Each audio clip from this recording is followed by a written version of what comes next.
Selamat datang di channel Cerita Cinta. Channelnya cerita cinta romantis. Apa kabar sahabat cerita cinta? Semoga senantiasa diberikan kesehatan. Disclaimer, cerita ini hanya fiktif. Jika ada kesamaan tokoh, tempat dan cerita, itu hanya kebetulan semata, tidak ada unsur kesengajaan. Sebelum lanjut silahkan like dan subscribe dulu. Dihianati istri diganti model cantik, bagian ke-15, mau diapakan saya? Pria itu terus saja meronta. Urat di tangan dan lehernya sampai menonjol karena berusaha ingin melepaskan diri. Gaya rambut yang cocok buat nih lekong bagusnya kayak siapa ya, Bo? Si Mel atau Nobita? Susanti dengan fokus memperhatikan rambut Ridwan yang tebal dan hitam pekat. Apa aja dah, terserah lu. Asal jangan kayak biri-biri, balas teman-teman Susanti yang sedang menyimak sambil makan seblak. Susanti menarik napas dalam-dalam hingga lubang hidungnya membesar, sebelum mulai memotong rambut suami sang sahabat, supaya tidak salah bentuk. Makhluk itu pun mulai menyalakan mesin pencukur rambutnya sambil berbisik-bisik.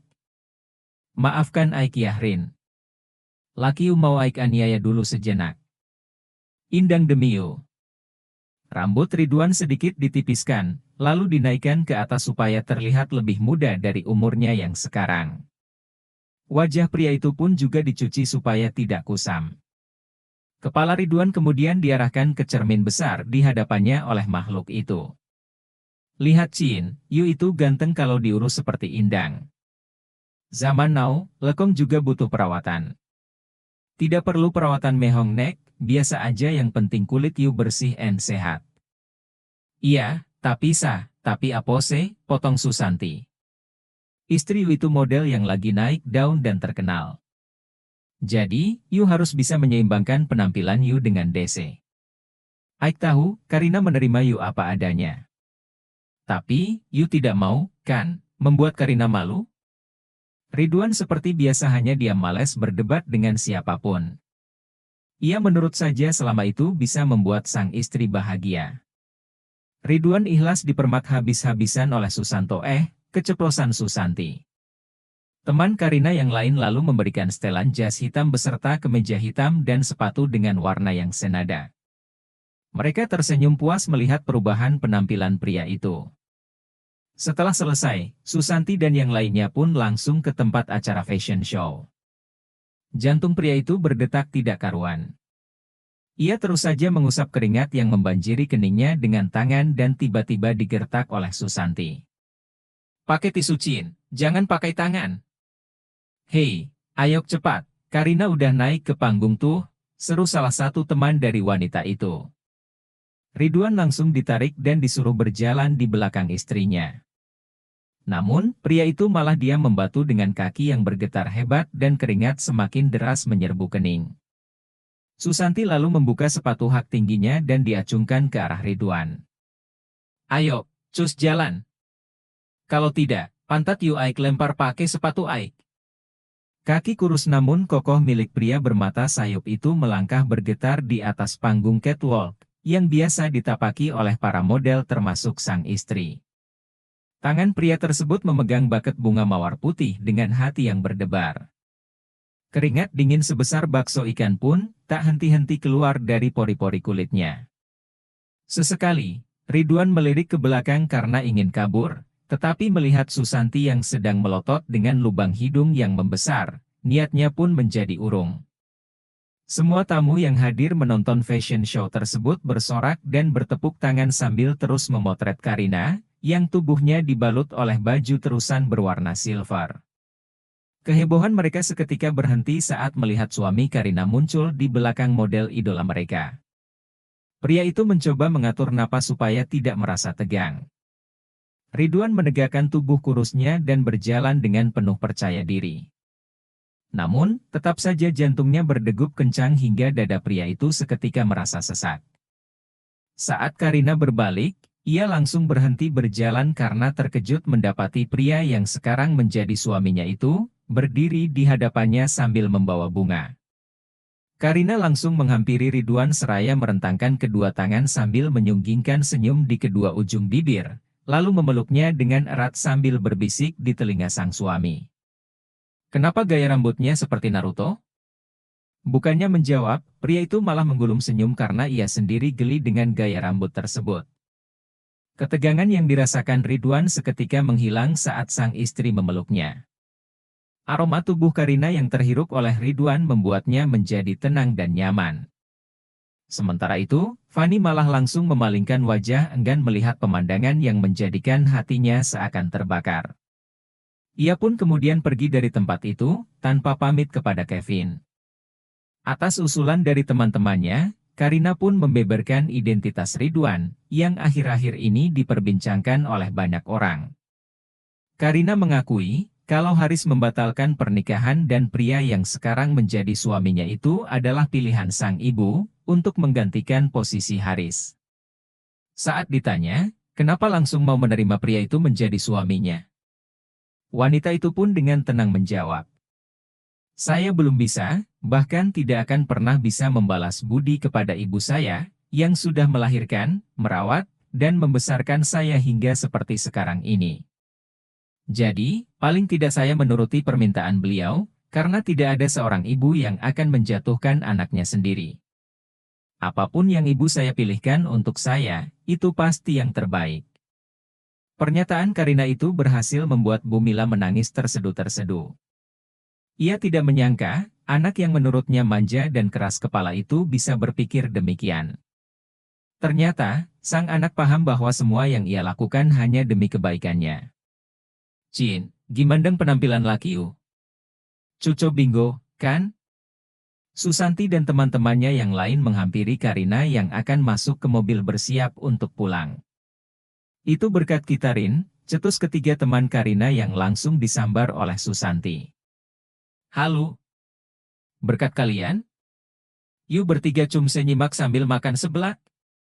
So, jangan ngaku-ngaku ya, Bo." Susanti mendelikan matanya yang sipit sebelah. "Minimal kita udah bantu nyulik lakinya si Karina." Karina menggeleng sambil tersenyum menunjukkan giginya yang rapi dan bersih.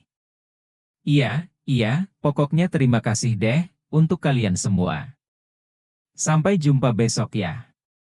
Mereka saling berpelukan, lalu cipika-cipiki. Setelah itu, Karina masuk ke mobil dan pulang bersama keluarganya, begitupun dengan teman-temannya yang lain, sedangkan Susanti membeli tahu gejrot dulu sebelum capcus. "Mam, aku kapan masuk sekolah?" tanya Bella yang berbaring di samping ibu tirinya. Karina langsung menoleh ke arah Bella. "Oh iya. Kamu sebentar lagi masuk sekolah ya? Maaf Mama lupa." "Ya udah, besok kita beli peralatan sekolah dan lain-lain yuk." "Siap." "Siap," seru sang anak seraya memeluk dan mencium pipi Karina. "Sekarang, kita tidur yuk. Udah malam nih, entar besok telat loh." Karina mengusap-ngusap kepala anaknya supaya cepat tertidur. Setelah memastikan Bella sudah tidur dengan pulas, Karina pun mencium kening sang anak, lalu perlahan meninggalkannya dan masuk ke kamarnya sendiri. Ridwan ternyata sudah tertidur dengan nyenyak. Pria polos itu terlihat manis dengan memakai kaos oblong berwarna putih dan celana jeans pendek. Karina kemudian berbaring di samping sang suami seraya menyelimuti tubuh suaminya. Wanita itu menatap lekat wajah Ridwan yang terlihat kelelehan. Hembusan napas sang suami terdengar jelas oleh Karina, karena jarak mereka sangat dekat. "Gue nggak boleh memikirkan laki-laki yang ada di masa lalu, tapi gue harus fokus sama laki-laki yang ada di hadapan gue sekarang." Karina berbicara pelan karena takut sang suami terbangun. "Gue pokoknya akan berusaha menjadi istri yang baik buat dia, apapun rintangannya." Wanita itu perlahan memegang pipi sang suami, lalu memonyongkan bibir karena ingin mencium suaminya. Namun, sang suami malah tiba-tiba bersin dengan keras. Karina pun langsung terduduk karena kaget. "Haduh, bener-bener nih cowok. Di luaran sana banyak yang menghalu pengen dicium sama gue. Dia mau gue cium malah bersin. Dahlah, males gue." Karina akhirnya berbaring membelakangi sang suami karena kesal. Bella bangun lebih awal karena ingat dengan ucapan sang ibu, yang akan mengajaknya berbelanja membeli peralatan sekolah. Gadis kecil itu bergegas mandi dan bersiap-siap dengan dibantu oleh ayahnya, karena Karina belum bisa menghilangkan kebiasaan buruknya, yaitu selalu bangun kesiangan. Bella sudah tidak sabar ingin cepat-cepat pergi. Namun, sang ibu belum juga terbangun. Akhirnya, ia pun masuk ke kamar untuk membangunkan ibunya. Gadis kecil itu tidak berhasil membangunkan Karina. Kemudian, Ridwan pun mencoba membangunkan istrinya, tetapi ia menyerah. Sudahlah, sayang. Kamu sabar dulu, ya. Ibu kamu tidak akan bangun sebelum ada suara petir yang menggelegar terdengar di telinganya. Kita tunggu di luar aja yuk, ajak Ridwan yang membuat wajah sang anak merengut sedih. Bella duduk di kursi di depan kamar sang ibu sambil menopang Gadu, dengan bulu alis yang hampir menyatu, sedangkan Ridwan pergi bersama Kevin mencari tempat untuk membuka toko tanaman hias, yang akan diurus oleh ayahnya Bella. Fanny tersenyum melihat anak kandungnya yang sedang duduk sendiri. Ia pun mendekati sang anak dan duduk di sampingnya. Namun, anak itu malah spontan menjauh. Wanita itu menghela napas untuk menghilangkan rasa sesak karena melihat perilaku sang anak. Kenapa? Apa ayah dan ibu baru kamu yang menyuruh kamu menjauhi ibu? Suci, kamu harus tahu kalau sampai kapanpun aku ini adalah ibu kandungmu yang sudah melahirkan kamu ke dunia ini. Yuhu, Spada. Anybody home? Makhluk unik muncul dengan memakai rok mini dan high heel sambil menenteng tas cantik berwarna ungu. Fanny seketika menelan air ludahnya sendiri dengan wajah yang pucat. Ia takut sahabat sang adik ipar itu mendengarkan ucapannya tadi. Hai bola, bolu, boel, Bella maksud Aik. Emak yuk kemandang, bersambung.